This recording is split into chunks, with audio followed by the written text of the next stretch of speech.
faculty, one of the organizers for MISC this semester. We also have awesome student organizers, April, Olivia.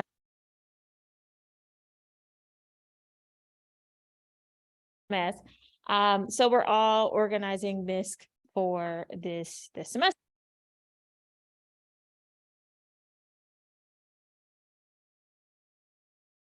It's a seminar series where we often bring in faculty and folks from industry from other places to speak about interactive and social computing.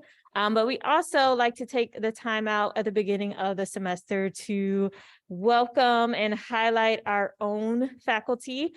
So this session we'll be having lightning talks from current faculty, newish within the last year or two, faculty within the School of Information who are going to share a little bit more about their research as it relates to interactive and social computing.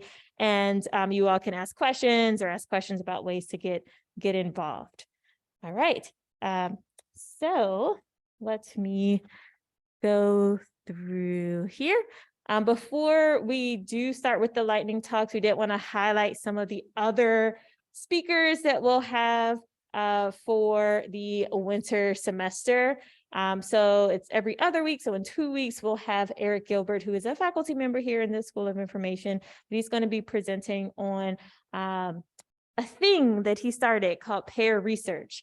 And that's a way for folks to get involved in research, to get feedback on research, to learn more about it. And he'll say more about that. And then we'll get started with some of our invited speakers from places including Michigan, but also University of London, City University of London, University of Washington, Northwestern, Google, Microsoft Research, Georgia Tech, and then we'll end with a fun retreat at the end of the semester. And so we usually have food. I do want to say that. I apologize. We had a little bit of a snafu today, but forgive us for that as we adjust to having the semester again once we're getting off a break. All right, so we will start with our first lightning talk. Again, lightning talks, they're fast. The presenter won't go into all of the details about their work, but there will be opportunities for you to ask questions. So we'll get started with Drew Jane. DJ, can you share screen or unmute? I have to stop over here. Yeah, I can do that. Give me 1 second. First of all, I just set up my screen. Can I also know if my voice is clear? Words are clear. Do you have the caption? 1 second. Let me just figure out to hide the floating control on that one. We're getting slides on the screen and getting captions on the screen as well. Okay. Okay, you can get started. Cool. Okay, so everyone, hi, I'm Dhruv Jain. I go by DJ, as Robin said. I'm a new faculty member in computer science and engineering here at the University of Michigan. And my research focuses on accessibility from an HCI, human computer interaction standpoint. And today, I'm going to give you an overview of the work that we are doing in my new lab that focuses on the sound part of the accessibility problem. Let me just start by briefly describing the future that we are imagining in our lab. So the future is sound accessibility for everyone, everywhere. That is, my students and I believe that in future, sound information will be accessible to everyone, everywhere. And we say that because really sound accessibility affects everyone, not just people with disability. To put this in context, I'm going to ask you a very simple question. So how many of you have missed your phone ringing while in travel? So now this is really hard to do it on a hybrid mode. So put some emojis and raise your hand or do anything on Zoom so that I can know that you are engaging with that. Okay, so I see some people on Zoom raising hand and some of you in the lecture over there and NQ also raising a hand. I believe that most of you have experienced that. Okay, so this why I put this example, put this in context that touchability is important for everyone. In fact, the Microsoft Inclusive Design Toolkit also put that into perspective really well. It outlines cases of a temporary and situational impairment, like for example, when you have a real infection or when you are talking to someone in a noisy bar that you're not able to access sound information and can benefit from using assistive technology. And because my lab focuses a lot on end users, we thought to start with a user group that is going to benefit from sound accessibility the most, which is a deaf and hard of hearing people. But accessibility affects everyone, but this group is the one that would benefit from accessibility, sound accessibility the most, the deaf and hard of hearing people. So the primary question that we begin to focus in our lab is like how to provide sound awareness to people who are deaf and hard of hearing.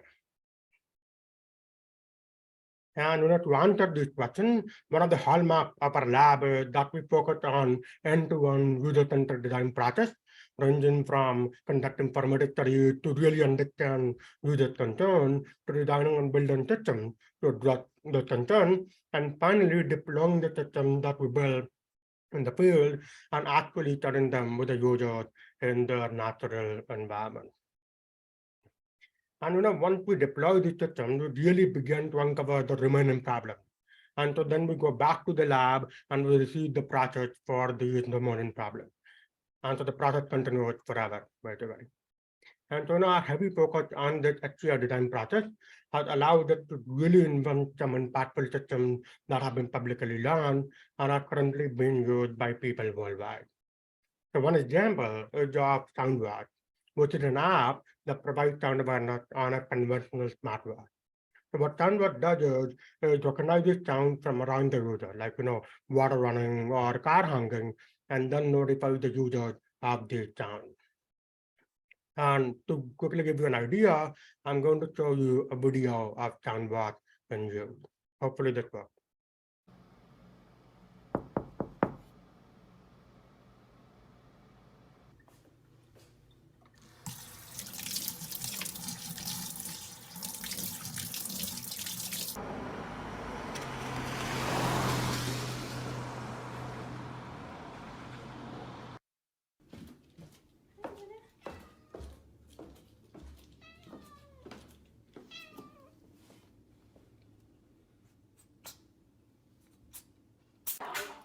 So, we have publicly released the SoundWatch app, and it has been downloaded over 3,000 times.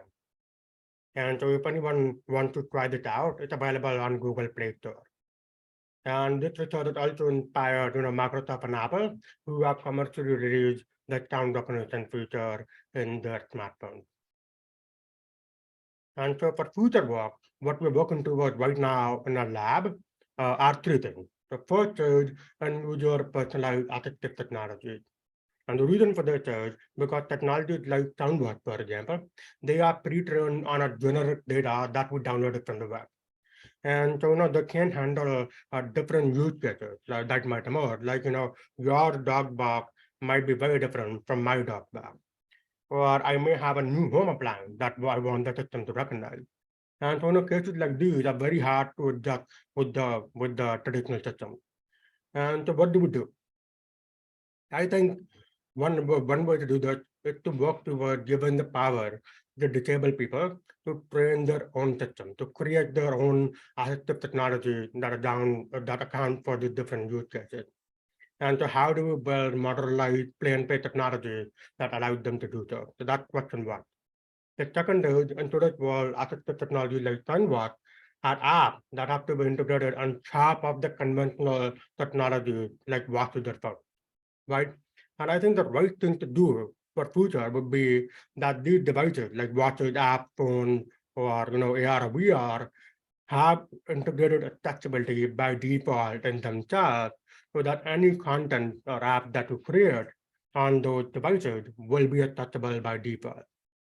And so the question is what framework and toolkit can we build for developers of these core devices to be able to achieve that? And finally, accessibility is a community initiative. As we all know, the disabled community, local organizations, healthcare providers, support services, rehabilitation specialists, and city council, and even you as a non-disabled person, all need to come together to enable accessibility. And so what we're doing is our lab is currently working towards creating a community of people around town accessibility that you can also be a part of. So if you are interested in this question and including systems that can be really deployed and used, come join our lab. We are hiring. Thank you.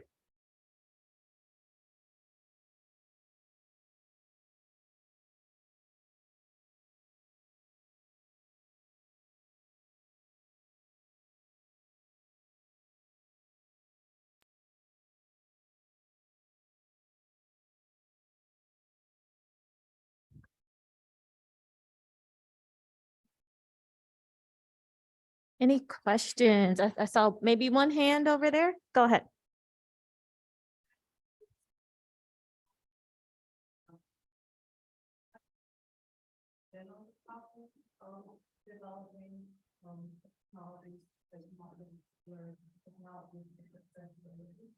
You said modular technologies for accessibility. Okay, so DJ, we have one question about, could you share a little bit more, kind of briefly about the research on modular technologies for accessibility? Right, exactly. So what we're doing working towards right now is creating like plug and play devices. Like for example, imagine that you give some tool to the user. Let's say you give them a sound recognizer, you give them a captioning interface, you give them something that can localize sound, and you give them some hardware that can actually have the capability of having those different kinds of features of capability. And imagine that you give them to the users so they can configure what kind of information do they want at particular time. So you can imagine like having a tablet or a phone, having these different kinds of software capability, and the user will be able to deploy them in their own home. So they say, okay, I want like a microwave beep sound, and I want something like a kitchen appliance running sound. So I would install one of those speakers, one of those microphones with one of those devices, like a tablet or something in a kitchen. And similarly, you can install some of the devices around a table for a group conversation. Let's say if the people want to have a group conversation around that, on having like a speech recognition ability, for example. So the idea here is that in some ways we are giving the user an ability to create their own technologies by using the things that are already built into this world. But we're not like having them start from scratch. It's not like DIY. The DIY would be where the user will tag everything from scratch. But you can't do that because the layman user may not know how to program. And so it's operating somewhere in between where we are not like the end developers of technology, the users are the end developers of technology, but we give them some tool, some abstraction of tool that they can use to build their own thing. For example, it's still a little under the work. So if you're interested in talking more or anything, let's talk. Awesome. Thank you for that. So if you're interested in getting more involved in his research, feel free to reach out to Professor Jane directly. I think he has some openings and ways to get involved. Okay, so next we will have a lightning talk from Dr. Megan Threats, who's going to share more about her works.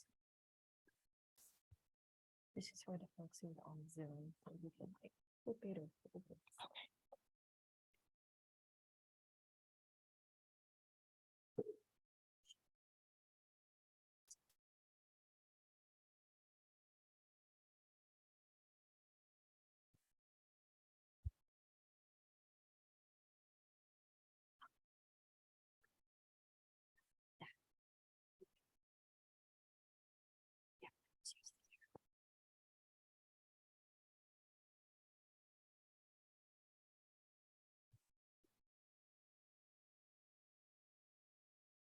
Okay, can everyone hear me okay?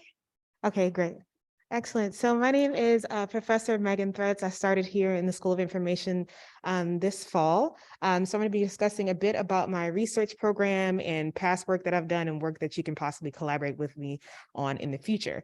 So I kind of sum up my work by talking about the main goal of my research, which is to advance health justice through informatics. Quite often when you hear things related to health equity, or specifically addressing some of the barriers that people have to having equal access to quality healthcare, quality physicians, quality care. You quite often hear the term health equity, but the next step in that process is health justice. So here on the screen, I have a definition of health justice if you're not familiar. Health justice is a paradigm and collection of actions that interrogate systems, structures, which include social, political, economic, and cultural institutions, and networks of relationships that, although normalize, create, and perpetuate inequities in power and access to resources that matter for health, including the ability to engage in healthy behaviors. It is different from health equity in that it extends beyond removing obstacles and beyond giving everyone a fair opportunity to health. Health justice seeks liberation, restitution, and advancement for communities hit hardest by a legacy of marginalization. So in my work, that includes looking at things such as racism and sexual orientation discrimination, and recognizing that those are barriers to healthcare for many communities, especially in the United States. And quite often, many communities in the United States that are marginalized have to deal with things such as racism, such as class discrimination, right? They also have to deal with the intersecting and compounding impacts of those different things, right? So what is anti-racist praxis? It's a paradigm. It's a way that you approach your research. So that includes using critical theories such as critical race theory, such as intersectionality theory, and using that to inform how you design your research studies, including the type of methods that you select. For me, I think it's very important to combat white supremacy. And for me, that includes not only using critical theories, but also centering research participants who are the most marginalized within our community. So that includes people who are non-white, that includes people who are historically marginalized within the United States and who have across many health conditions, diseases, and conditions have disparate health outcomes. So in my work, that has primarily been communities of color in the United States. And it has also been specifically communities of color who might identify as lesbian, gay, bisexual, or trans, because those are folks who are, we've seen time and time again, are some of the most marginalized groups and have the highest burden of various health outcomes, and was demonstrated through most recently the COVID-19 pandemic. Justice is very important to my work. So that means all power to the people. So most of my work, I use community-based participatory research methods. Has anyone heard that before? CBPR? Right. So quite a few people are quite familiar with that. So for me, that includes including folks in the community through each stage of the design process for my research. So even in terms of my actual research questions, right, I'm interested in health justice, and I'm interested in using informatics methods to address health justice, but it really comes down to what does the community want? So what are their most pressing health-related questions and concerns? What are the different ways that that they feel like they experience this on a daily basis? What type of technologies do they use to combat this, or do they not address it at all? How impacted do they feel they are by this, and what role do they think I should have as a faculty member in helping in addressing these issues? Another way that I do this is by addressing multiple levels. So quite often, especially, when you think about 2020 and recent civil rights and racial justice movements in the United States, quite often what we hear about are, interpersonal experiences of racism, right? Or you may hear a little bit about policies that impact how people engage in their everyday life, or how it impacts their health and well-being. And in my work, I think it's very important to address multiple levels. So that includes thinking about how policies affect people's lives, how policies and practices set by institutions have impacted people's lives over periods of time, and also how those interpersonal relationships do impact them as well, because they all have a compounding effect. So looking at multiple levels, looking at, like I mentioned, environmental, but also in people's day-to-day. In terms of informatics methods, so something that I found in my work, am I good on time? Okay, good. Sorry. I'm like, I'm the queen of being long-winded, so I apologize in advance. Okay, 4 minutes. Okay, great. So anyways, in terms of informatics methods, I'll give you some examples of what that has looked like in my work. But typically that includes looking at how people use mobile and other types of, I guess maybe better accessible technologies, and how they use that to interact with healthcare providers, how they use that to interact with each other to find and access health-related information, in ways that we can better design these technologies to improve how they access and interact with healthcare. And then obviously community empowerment is very important. I discussed that a bit. And then the next stage of my research, and something that's always really important to me, is implementation. So what can we do with the results of my work to better improve the quality of healthcare of these communities? And the long-term impact is policies and outcomes. So how do we, let's say, I'll give you an example of a research study. How do we take what we learned about Black, gay, and bisexual men living in North Carolina to improve how they access and receive HIV prevention and care in North Carolina? It's by sharing the research results with the head of healthcare departments and people who are in policy making decisions to better improve how they get that care, and actually incorporating what people share from my research into the design of programs, practices, and policies that are offered within these institutions, and eventually, hopefully, nationwide. So just an example, I kind of mentioned this. People always ask, like, how do you examine the compounding effects of multiple like oppressive like structures and systems? It's by not only examining like laws, policies, and practices, but also asking community members, how do they perceive that they are impacted by these things? And how do you feel like these things compound on you on a daily basis? And how does it affect not only your healthcare decision-making, but where you access care, and how you don't access care, because quite often people make decisions that might not be in the best interest of their health, but it's in the best interest of protecting their peace, right? So I do that in my work. So I wanted to just share quickly some of the research that I've done to date. One includes examining the impact of racism and sexual orientation discrimination on the utilization of HIV prevention and care among Black men who identify as gay, bisexual, or men who have sex with men living in North Carolina.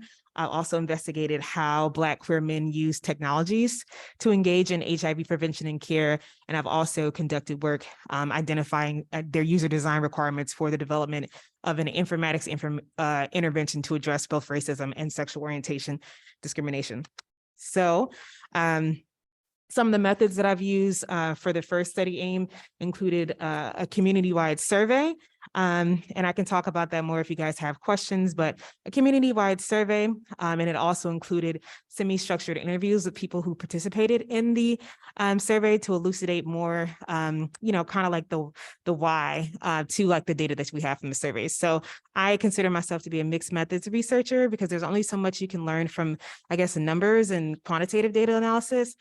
So I usually try to incorporate, interviews so I can get a more understanding of why we see relationships that we do that are statistically significant and those that might not be statistically significant. So just some of the key findings: people discuss mistreatment by healthcare providers, which showed up in terms of language that they deemed to be stigmatizing or racist during office visits, chastising their health behaviors by healthcare providers, belittling some of their health concerns, and making presumptions about their sexual behaviors. Some of the other things that came up, which is related to some of the structural barriers, included the inaccessibility of venues. So that looked like limited care options in their geographical location. That looked like security and policing in healthcare venues, and also concerns about the cost of care in their area. Something else that came up in my study was coded language used in electronic health records. So healthcare providers, use stigmatizing language in some of the notes. And then they also left an incomplete health history for some things. And this can have a negative impact in their care over time, because some of that stigmatizing language can be taken by other healthcare providers and used to make decisions about that person or about their care that can have negative impacts on their care long term. So just to speed this up, these are some of the things that they did in response to that. I ran out of time, sorry. but I can talk more about the work and design recommendations if people have questions, or I can give you my email. Future work that I'm working on right now, from a grant from the UCLA Williams Institute, which is their School of Law. We're looking at access to sexual and reproductive health services among Black LGBTQ women. It's a nationwide cross-sectional survey. I'm also in the data analysis phase for a study I conducted involving emerging technologies to support sexual and reproductive healthcare access among racial ethnic minoritized LGBTQ women in the United States. So that was a cross-sectional survey. And then a project that I'll be working on in the future is enhancing the capacity of public libraries to work with community stakeholders to support the social determinant of health-related information needs and practices of returning citizens, which are people who are formerly incarcerated. And based on what we find from that data, designing ICTs to help them as they're navigating reentry, so improving their healthcare access and other social determinants of health, which include things like employment, housing, and other things like that. So sorry I got cut off. Here's another project, but yeah, sorry.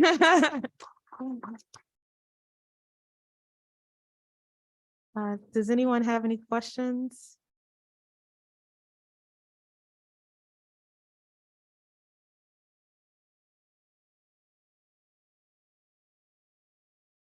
Yes.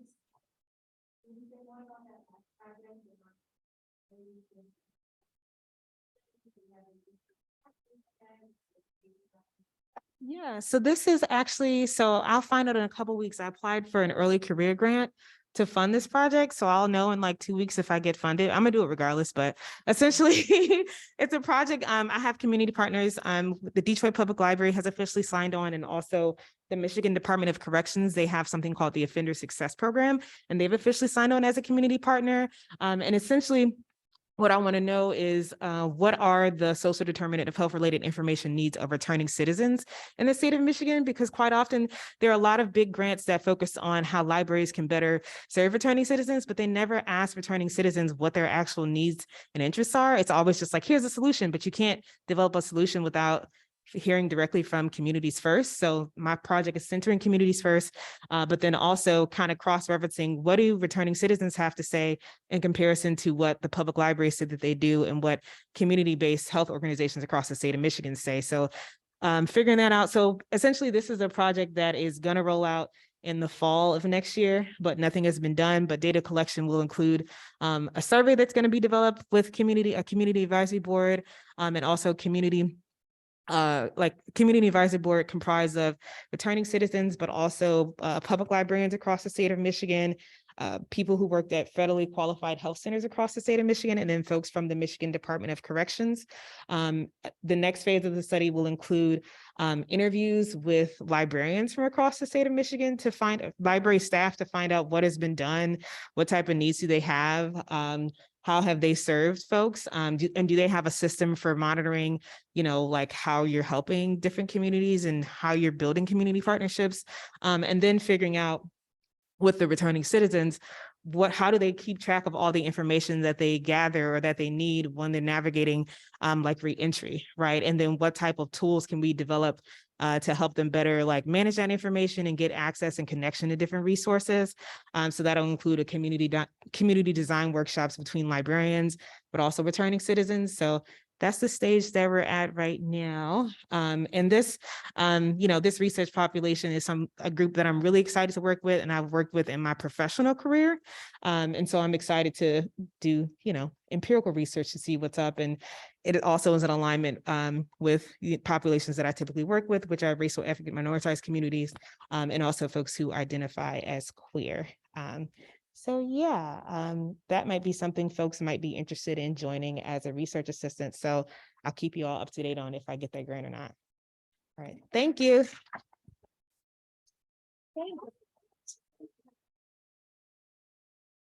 All right, so do I have the minute? Okay, just keep going.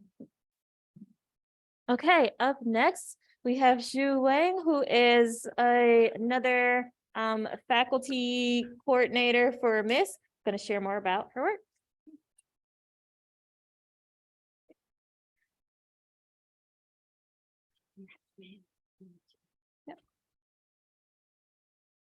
Great. Thanks, Robin. Hi, everyone. I'm Xu Wang. I'm an assistant professor in computer science and engineering.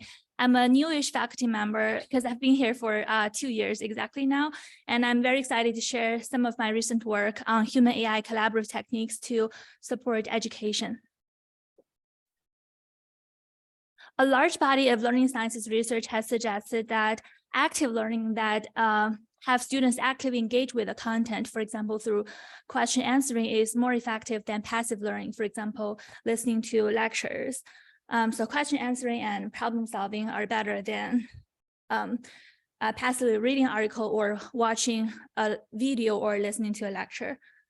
However, a lot of research also suggests that passive lecturing is prominent in STEM teaching in colleges, where students were given few question answering and problem solving opportunities. And one of the many reasons that passive lecturing is still prominent is that instructors have limited time and resources in creating opportunities for active learning. So one thread of my research is to help educators create effective learning experiences more easily, which can in turn support student learning. And I focus on human AI collaborative methods to help educators do so. And I will give an example showing why I believe human AI collaborative methods could be promising in addressing this problem. So specifically, I'll talk about 2 recent work today. And the first work is done with my students, Olivia and Jesse, and in collaboration with Professor Lu Wang. We know that there are a lot of natural language processing-based techniques for question generation, which are completely automatic, but the adoption of them in classroom is quite low. Very few instructors actually use these automatic question generation techniques in their classes to use these questions to serve their students. Why is that? So in this work, we performed a need finding study involving 11 instructors, and we present findings on how instructors hand create questions naturally that they believe of high educational value, and how we may improve design and recreate NLP systems that instructors find useful in practice. And I will briefly talk about some of the findings here. So we've summarized 5 reasons on why automatic question generation techniques are insufficient for instructors to use. The first reason is that instructors have their specific teaching objectives and goals. For example, they may want the students to get a gist of the content or think deeply about something. And these things, their learning objectives, were not considered by most question generation algorithms. And second, a lot of times instructors rely on their own expertise when designing questions. For example, they may say that this is the main takeaway I want the students to get from this text, or they may say that the students often have misconceptions about these concepts and I should design a question for that. And these expert knowledge is not considered by most algorithms. And third, instructors also consider the distribution and sequences of questions, which algorithms don't often consider. And fourth, question creation is an iterative process, as we observed how human experts naturally create questions. They often say something like, I will first write it out there and see whether I like it, and let me iteratively improve it. However, most question generation techniques are end-to-end. They do not consider the iterative process where human experts take while they are creating questions. And lastly, instructors combine a suite of techniques and strategies. So sometimes they may want to create some factual questions. Sometimes they may create questions that target critical thinking. So they would apply different strategies depending on the context. And these are all things that we really need human experts' input, where existing algorithms often don't consider. So we provide 3 recommendations for developing human NLP collaborative QG systems. The first recommendation is to, instead of generating outcomes end-to-end by the algorithms, we should provide process-oriented support to instructors. And second, we want to develop QG systems with NLP modules that provide the flexibility of applying modules depending on the context. So we should develop building block-based modular systems where instructor can decide when and how they want to apply these NLP techniques. And third, QG systems need diverse data sources as input, not only the original source, but also expert input, etc. And following this neat finding study, we developed a system, Reading Quizmaker, which is a human NLP collaborative system that supports instructors to design high quality reading quiz questions. And this is led by my undergrad student, Xinyi, in collaboration with the same team. Okay, here is an interview of the Reading Quizmaker interface. So we picked a specific quiz design scenario, which is helping instructors to design quiz questions for academic readings. We know that reading assignments in colleges are prevalent. And however, a lot of research shows that reading compliance in colleges is quite low. Students don't have time, or they don't have the skills to actually read a text and get the essential content from it. So research also shown that embedding questions can help students quickly and actively grasp the important content from a required reading. And that's the reason we designed this Reading Quizmaker system, which helps instructors to quickly design high quality quiz questions for readings to enhance students' reading of text. And you can see that the interface has 3 main sections. The middle shows the reading text, and instructors can select the text from this panel and transfer them to the question creation panel to use them as question options. The unique thing of Reading Quizmaker is that it puts instructors at the center of the process and is adapted to the natural workflow. Instructors fully decide the input to the NLP models, and they also fully control whether they will use the NLP outcomes or how they would use the NLP outcomes. So for example, if I select a piece of text in the middle panel, the system gives me immediate preview of some paraphrase or summarization or entity replacement suggestions that I can decide whether I want to use or not. So specifically, the system provides 3 types of NLP support, which I will talk about 2 of them here. The first one is, as I mentioned, the system provides immediate previews of suggestions. And we introduced some NLP models here based on iterative design, including entity replacement, summarization, and paraphrase. And the second kind of support is we have a NLP toolbox where instructors, they can apply and chain text transforms. For example, they may want to generate a distractor for a multiple choice question, and they can use a negation model to do that. We did an evaluation study with 13 instructors from 10 universities, and they were asked to pick a reading text of their choice. They picked academic readings, online textbook, programming tutorials, and news articles.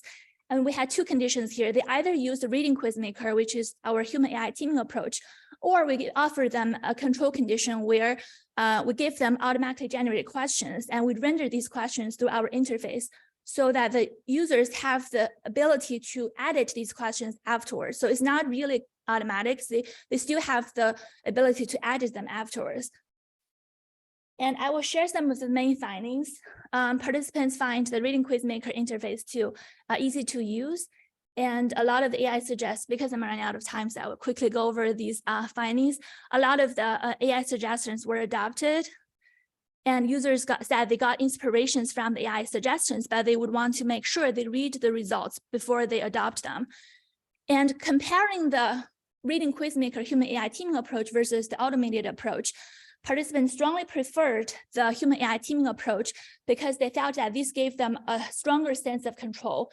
When they were presented with automated generated questions, they were wondering where is each of these texts coming from.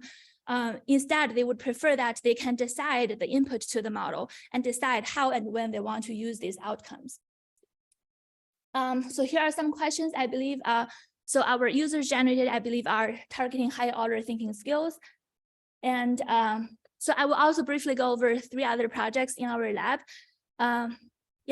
The first one is MISC22-23, in which is led by my PhD student Xinyu. She is looking to see how we can give users additional participation panels in online video meetings. And another project led by my PhD student Jing, she's looking into how we can leverage AR and eye tracking techniques to help surgeons develop some surgical skills. And in addition to learning of cognitive skills, we're also looking into how we can develop tutoring system to help people learn physical, 3D physical tasks. And I'm actually looking for students to join my lab. So if you're interested in any of these projects, please drop me an email. Thank you.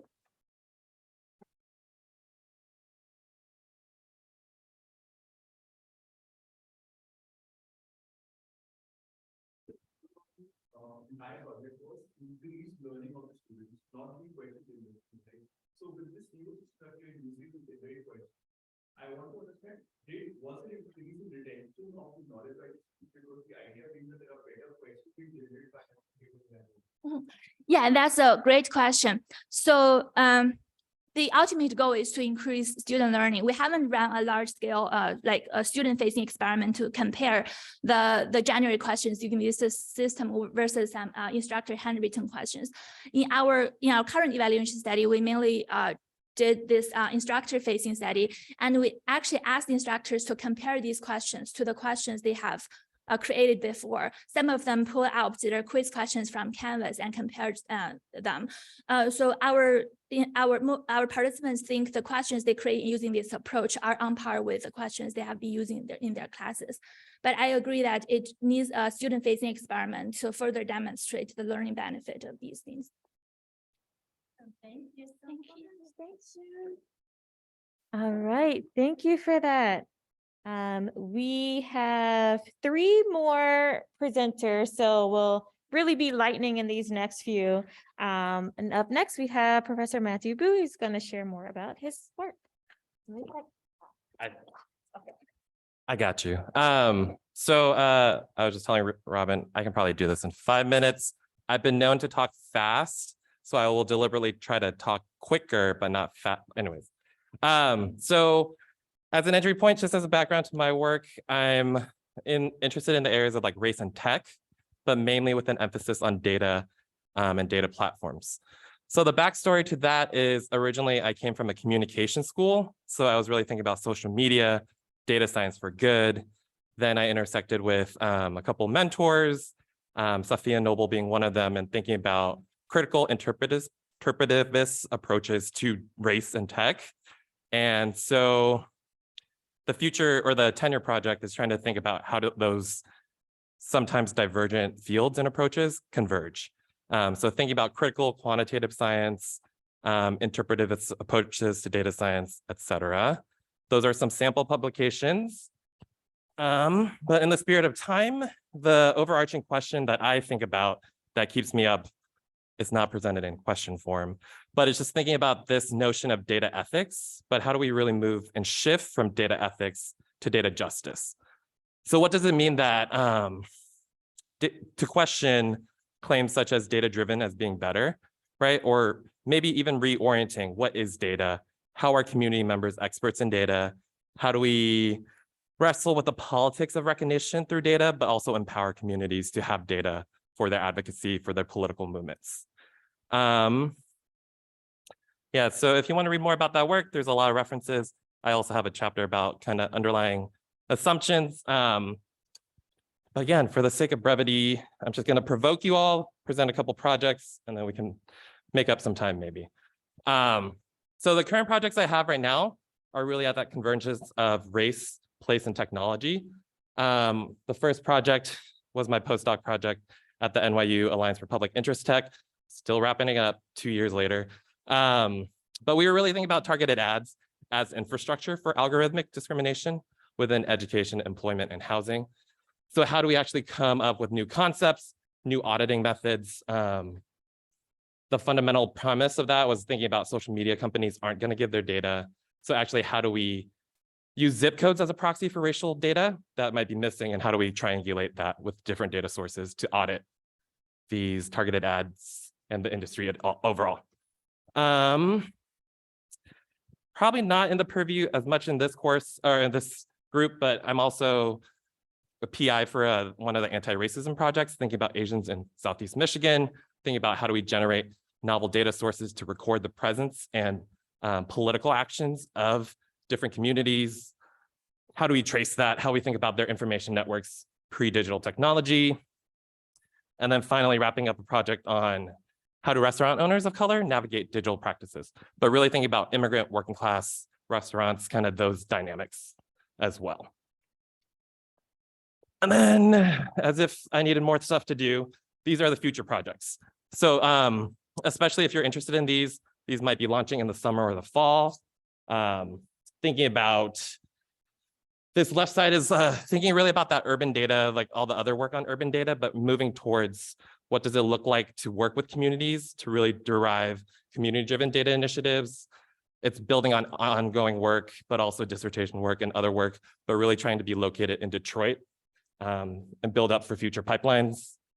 And then the right side is kind of like a lot of my Asian American activist friends are thinking about the men's rights Asians that are actually like a thing and like an emerging concern, and thinking about actually how does racialized information, but specifically misinformation, get weaponized, circulated, but also how do you combat that?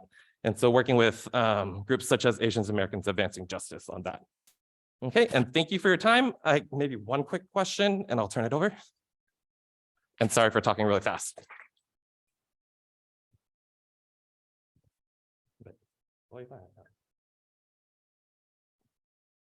Share your sample publications where you typically publish the work. So I'm a communication scholar by trade, so kind of new media in society, big data in society, information communication society, kind of journal-based publications. Yeah.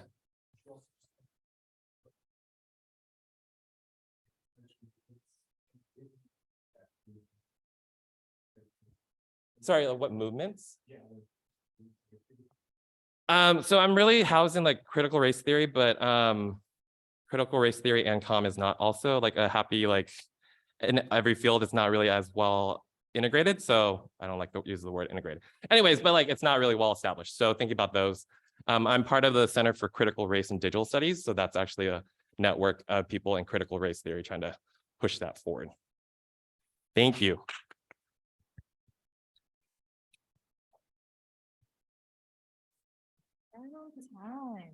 All right, so thank you for that. Up next, we have Ben Fish. You can just click through here. This is where What's happening? I'll make this bigger. Is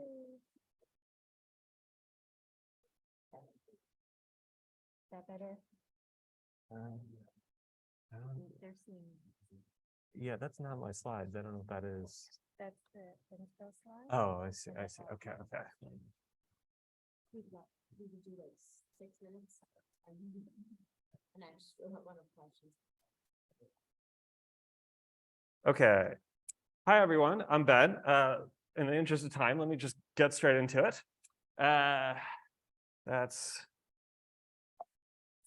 I don't know where it is here. Oh, it's here. Sorry, I'm technologically incompetent. I apologize. Okay, great. So what I worked on is developing theory for relational equality in socio-technical systems. I clearly don't have time to tell you exactly how I'm doing this, but what I'm going to explain is what each of these 3 terms are doing here, and hopefully give you a hint as to why I've been so obsessed with this problem. So what problem is that? Well, in each of the examples from popular news media that I have on this slide, we have some social system that's in some way mediated or shaped by the use of algorithms. That is exactly a socio-technical system. And it's in part our algorithms that are causing these systems to fail so badly. At this point, I think it's very clear that they're failing us. Of course, what exactly to do about it is a slightly harder problem. The tools we have can seem limited. There's great work in activism and regulation, which can be very effective, but there's always the question of what rules or regulations that we should push for. And it often depends on the very fine details of the algorithms themselves, the particulars of the tech and what it enables. So it's worth taking a look, I think, at the state of the art within algorithms themselves, particularly algorithmic fairness. So here it is. Here's one representative example of a computational fairness definition. So really fast, this particular definition says a classifier is fair when 2 groups defined by a sensitive feature A get on average equal resources outputted by the classifier, conditioned on members of the group having equal qualifications given by some ground truth label Y. Now, the most basic question we can ask of this definition is, if we impose this constraint on any given classifier, does it prevent discrimination? Does it prevent injustice? Does it even measure anything? Now, even when that injustice is the most clear to us as people, the most obviously terrible kinds of injustice you can think of, I think it's pretty clear that the answer is no, not even close. No amount of equalizing resources across the output of a classifier will prevent genocide, even if that classifier somehow was a primary cause of that activity. Now, maybe with hindsight, we can measure the effects of the classifier and then stop using it. Or better yet, stop using an algorithmic approach entirely. But that hardly gives us much warning in advance. And if we can't prevent this most obvious form of discrimination, what hope do we have? Now, this particular definition fails for lots of reasons. But one of them is it's grounded in what we call distributional equality, where equality means equalizing people's opportunity to get stuff or resources. Now, I'm not the first person to argue this, but what I'm saying here is that equality of opportunity is just not sufficient for justice. Now, if there's an alternative we need to consider, we need to be able to, in my opinion, express that alternative in terms precise enough for algorithm designers or policymakers alike to be able to use. Sorry, I think the thing got a little butchered here in translation to PowerPoint, but this brings us to the second term, relational equality. In particular, I'm a fan of Elizabeth Anderson's relational equality. She says that the goal of equality is not to ensure that everyone get what they morally deserve, like the definition we just saw, but to create a community in which people stand in relations of equality to others.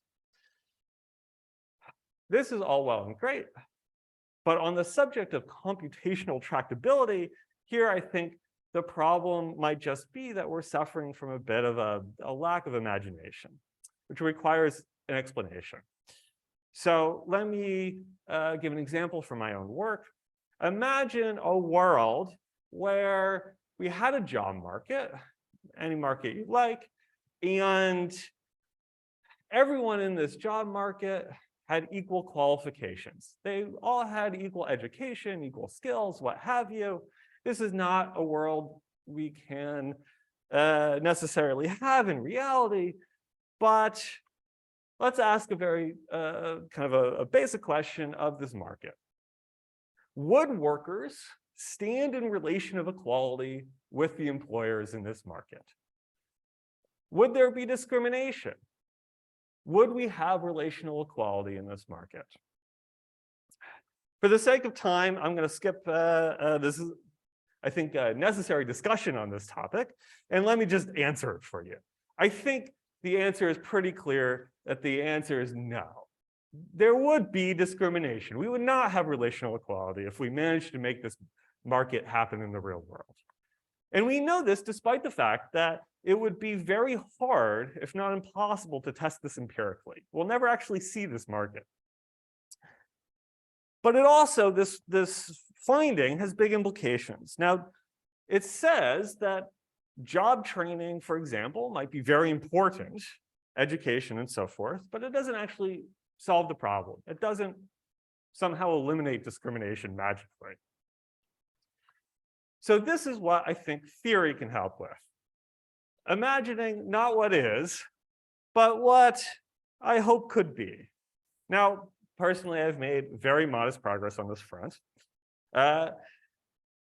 Here we have a very simple game representing a hiring market. I'll skip all the details of what this hiring market is for the sake of time. You can ask me afterwards. But basically, a representative market where all candidates have equal qualifications. I can write this down, even if it doesn't happen in reality.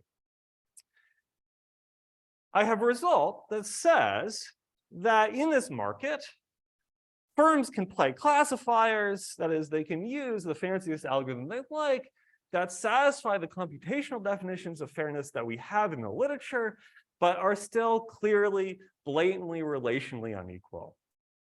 So this is at best a proof of concept, but my goal is to better understand how relational inequality and discrimination happens in socio-technical systems in the presence of such algorithms. To accomplish this goal, there is a lot of work to do.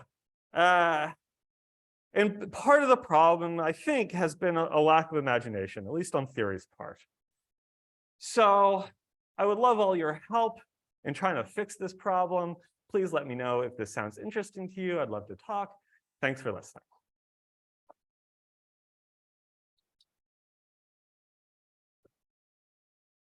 I don't know, maybe if one question under transition.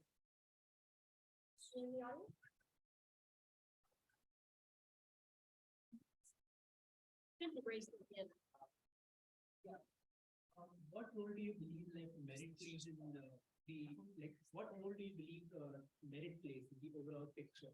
For example, if there is a diversity quota that a company needs to meet versus a candidate who is not from a minority group but is extremely talented and would be an asset to the organization, what do you think the ethics of that would be? If I understand your question, maybe I don't understand the question. Sorry.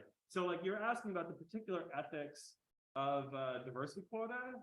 For example, you need to, in an ideal world, you would have equal resources given to everyone. But would that translate well for if you have an agenda, for example, for a company, you need someone who is the biggest asset for you when hiring or recruiting?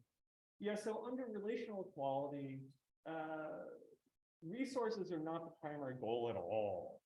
The goal, equalizing resources might be helpful, but it's certainly not necessary. We can think of, kind of anodyne cases where equalizing resources is just not necessary. We can have different stuff and be fine. The goal is something else entirely. And I don't have time to tell you what that goal is, but I think it really requires rethinking how we think about algorithms and how we analyze them. Sorry, that's Great. not an answer. Thank you. We have a hard cutoff at 1, so I'm really sorry about this. I'm going to go as fast as I can. I want to start by asking you to think about a personal and intimate secret that you would not tell anybody else usually. Just think to yourself quickly what that might be. And now imagine yourself sharing this secret with someone. Now, envision that this person has the exact same secret about themselves and they share this with you in return.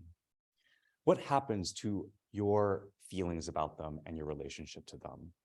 So what do secrets have to do with social movements? And the next couple of minutes, I'm going to answer this question for you. Briefly, and the title of this quick talk is How Secrecy Through the Internet Empowers Underground Social Movements. It's an excerpt of a lot of work. Clearly, we don't have time to go over all the work I do. I'm just going to present a little snippet of what it is. But we can think of social movements and the internet having a very big effect on recent movements such as the Arab Spring, the Me Too movement, Hong Kong, for example, and currently even in Russia for protesters protesting the war there. And what do these social movements have in common? Well, they use the internet to scale, to get bigger. Social media aids in gaining participants. These movements have a threat of sanction, retribution, or stigma. They have to be what I call underground social movements. So take, for example, the ones I just presented, but also think about movements for undocumented immigrants, abortion rights supporters, or negative movements like white nationalism. And so what I'm going to walk you through is this idea of secrecy in social movements, where I will show that conditions of secrecy facilitate trust among social movement activists in such underground movements. These movements can sometimes create organizational capacity because they are forced to, and my research examines specifically LGBT movements in the US military for inclusion from 2009 to 2019. So the paper I'm currently working on, it's part of a larger book that I'm writing. It's called Secrets and Ties, The Invisible Power of Secrecy in Social Movements. And quickly, to set this up, prior to 2011, lesbian, gay, and bisexual service members couldn't disclose their sexual orientation due to laws in the military. And also transgender service members also had to hide who they are. And they were also attempted to be kicked out of the military by President Trump during his tenure. And these conditions provide an ideal site to examine how force secrecy influences underground social movements. Quickly, my research site and methods. I did 60 in-depth interviews over a multi-year period. The project lasts for about 10 years. I observed over 130 service members. And so my findings come over these 10 years of research. I'm done with this research specifically, but I'm just working on putting it all together. I'm also a photographer, so this is a photograph from the project. I also photograph participants in it. Essentially, the theme I want to bring up, and this is a main mechanism that I bring forth, is called hidden distinctiveness. It's a condition where others do not see how you are distinctive. Traditional distinctiveness theory is based on visible traits. So a common example uses, think of yourself if you're in a large computer science course and you are only one of 2 women in the class, and you see that you are one of 2 women in a class maybe of 100 men. That trait that is visible is distinctive. So I bring forth an alternative example, which is, what if this distinctiveness is hidden? And for many of the LGBT service members in my study, they could hide the fact or cover in some ways the fact that they were LGBT. And what I argue is this creates an additional bond between people that can thus be used in social movements. I don't have time to walk through the entire model with you, but essentially in my work, I'm a very mechanism-driven sociologist. I show how the process grows. Specifically with hidden distinctiveness, this forges a deep relationship among 2 people. Then these 2 people will select who they share this information with. This grows into a larger dyad. And basically underground movements eventually start with hidden networks, and they become underground movements in the end. So I don't have time to go through my example, but in the research, I talk a lot about transgender service members, and specifically a 3 to 4 year period I follow them in. And basically, I'm going to end with sort of just thinking about, how does secrecy through the internet influence movements? Because I know this is about social computing. Well, if you think about historical cases like communists or abortion rights supporters in the United States in the 1950s, they had to really mobilize without the internet. So even though they were not able to get the scale, their relationships with one another were very tight, and they were able to mobilize very well, but very locally. So if you study the ways these movements operated, they had to be very local in nature. But today, things like LGBT movements or international movements, or the Me Too movement like sexual assault, really rely on things like Facebook or Telegram or other private messaging apps or social media apps to be able to do that, but also so do negative movements. And it's not a surprise that today we see an explosion of negative movements, including things like white supremacists or white nationalists or men's rights supporters, because of the influence that these social media platforms have on them. So thank you very much. If you work on social movements, I'm happy to talk to you. I have other projects as well, but thank you so much for your time. And